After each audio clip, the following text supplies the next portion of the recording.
Now here we have a complex number over another complex number. The number 4 is a complex number. Well, it's a real number, but we can think of it as a complex number whose imaginary part is 0. So we could write it as 4 plus 0i. Now we want to write 4 over 1 plus root 3i as a single complex number. As a matter of fact, we want to show that it's equal to 1 minus root 3i. So we know what we have to do here. We just multiply above and below by the conjugate of the denominator. So that's how we write one complex number over another complex number as a single complex number. The conjugate of the denominator is 1 minus root 3i. So we do the same above and below, of course, so that we don't change this ratio. Multiplying on top, we get 4 minus 4 root 3i.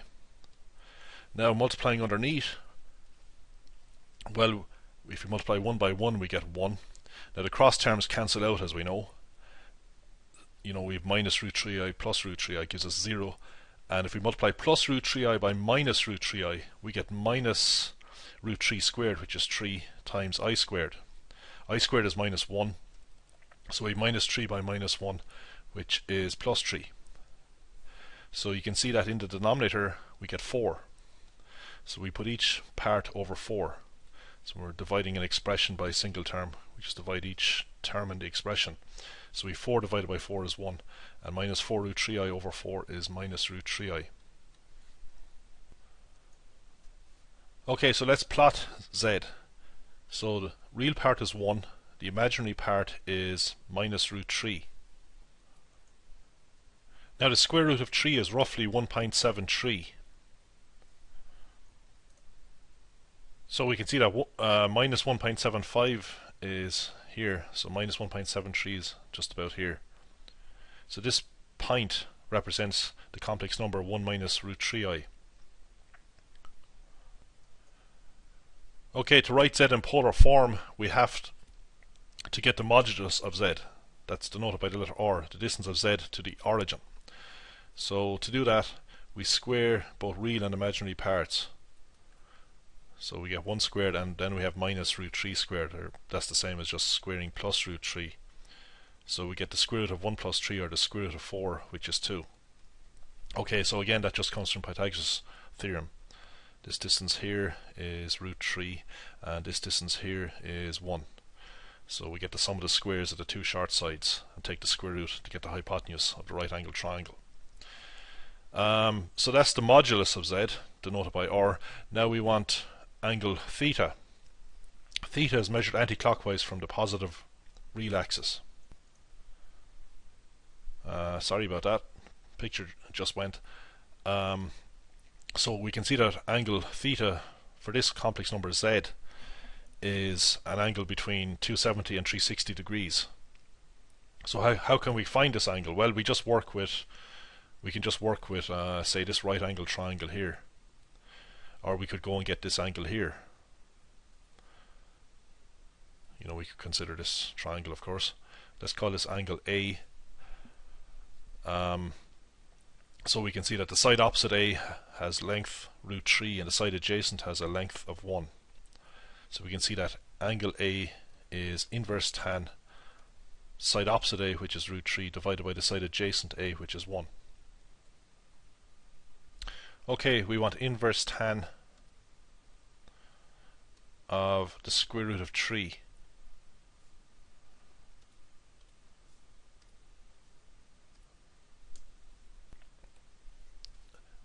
This angle must be in radians, because you can see from the diagram that A is hardly 1.04 degrees, so we need to change the mode of this calculator to degree mode.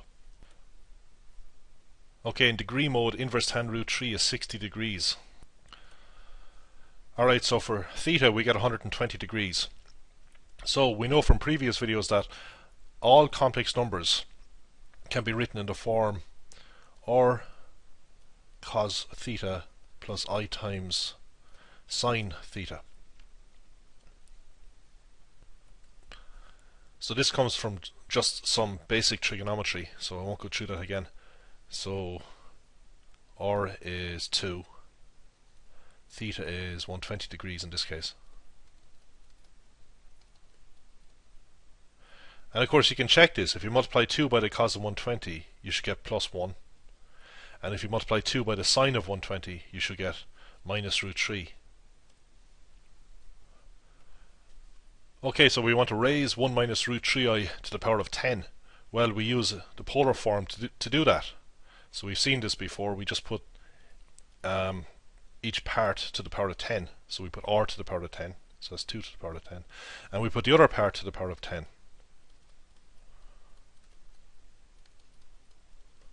And we use de Moivre's theorem on this part here. We can multiply 10 by theta. Alright, so that's de Moivre's theorem. It says that when we raise a complex number in this form to some power, we just have to multiply the power by the angle. That's certainly not obvious. Right, so we have to get the cos of 1200.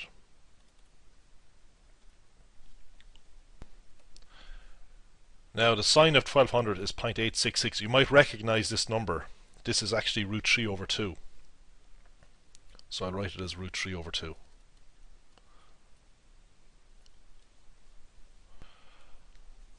Okay, now we want to show that this thing is equal to minus 2 to the 9 into 1 minus root 3i. Well, we can factorize minus a half out of this thing.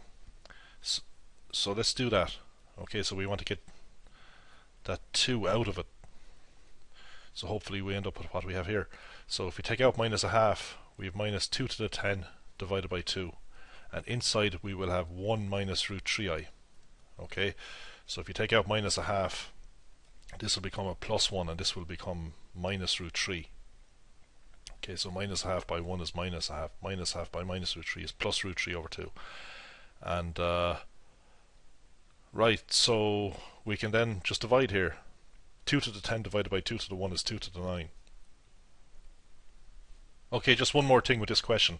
I forgot to mention in part A that we could do it in a quicker way by setting 4 over 1 plus root 3i equal to what we have to show it is equal to, which is 1 minus root 3i. Okay, so we can pretend that they're equal. We have to prove that this is equal to this, but rather than going through the business of multiplying this thing above and below by the conjugate of the denominator, we can just set them equal and see what the consequences are. Well, we can just cross multiply. You know, we have a single fraction on either side, so 4 times 1 should equal 1 minus root 3i by 1 plus root 3i. And indeed that's the case. Okay, if you just cross multiply, you'll have 1 plus root 3i by 1 minus root 3i. We're multiplying a complex number by its conjugate. We always get a real number. And here we will get plus 1, and then we get minus 3i squared, which is plus 3. So we've seen this calculation already. So that's a quicker way to show that 4 over 1 plus root 3i can be written as the single complex number 1 minus root 3i. Here we have a general complex number, a plus bi. So a is the real part, b is the imaginary part. We want to show that z times z bar simplifies to a constant. So z is a plus bi, and we want to multiply it by z bar. Well, that's the conjugate of z. To get the conjugate of a complex number, we change the sign of the imaginary part. So we change from plus to minus. If we multiply these together, we'll just get a real number. So that's something that we've seen before. You know, the cross terms will cancel out, but I'll do the entire multiplication. We get minus abi, and now we're on to this term. We get plus bai, plus bia, whatever, and we've plus bi by minus bi. That's minus b squared I squared. So these go out, and we're left with a squared plus b squared. Okay, because I squared is minus 1. You know, this is a real number. As a matter of fact, this thing here is got by taking the conjugate, or sorry, the modulus of a plus bi, which we know is root a squared plus b squared, and squaring it. So if we square the square root of something, of course, we get rid of the square root.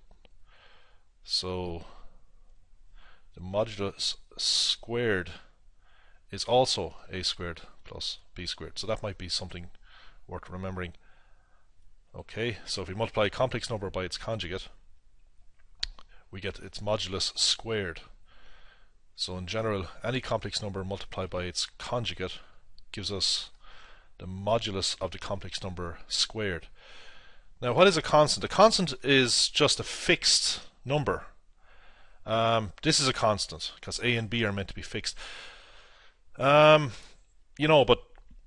a constant could be a complex number as well. A constant doesn't necessarily have to be a real number. So really, this should say simplifies to a real number.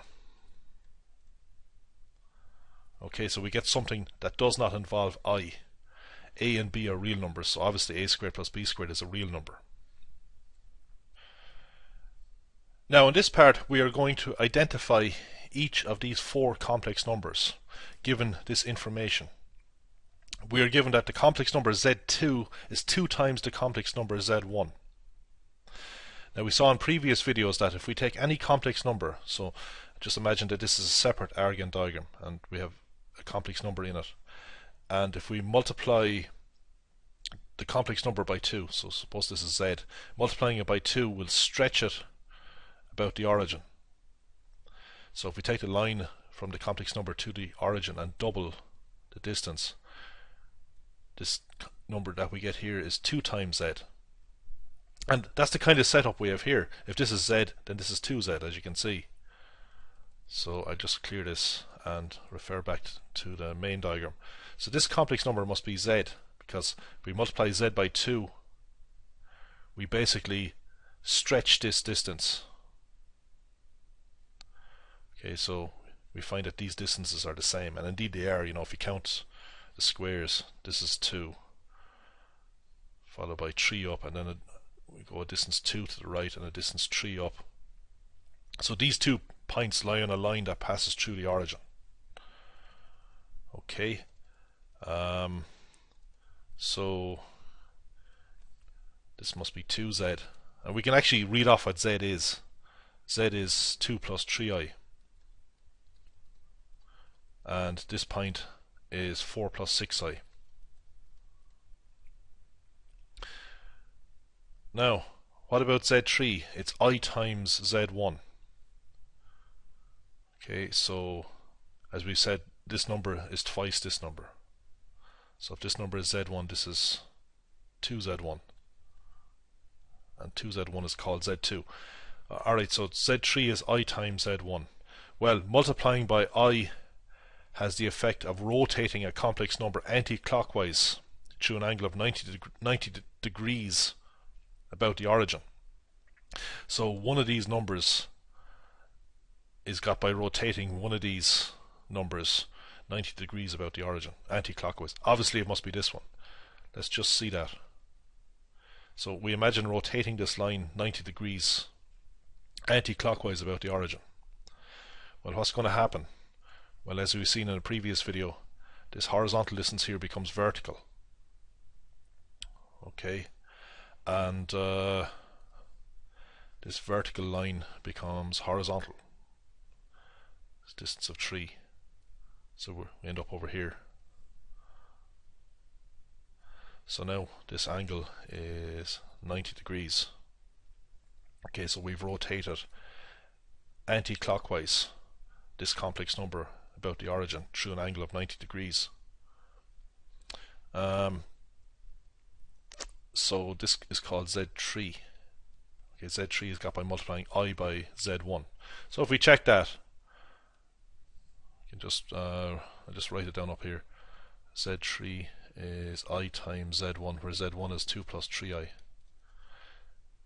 What's the real part going to be? If we multiply I by 3i, we get 3i squared, which is minus 3. The imaginary part is I times 2, which is 2i. And that's exactly what this point represents. Real part minus 3, imaginary part plus 2. Finally, we are told that Z4 is the image of Z1 under axial symmetry in the y-axis.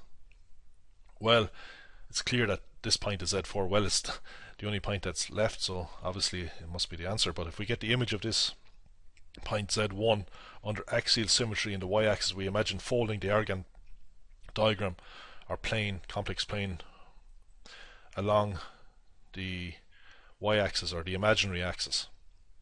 So this point will end up at this position.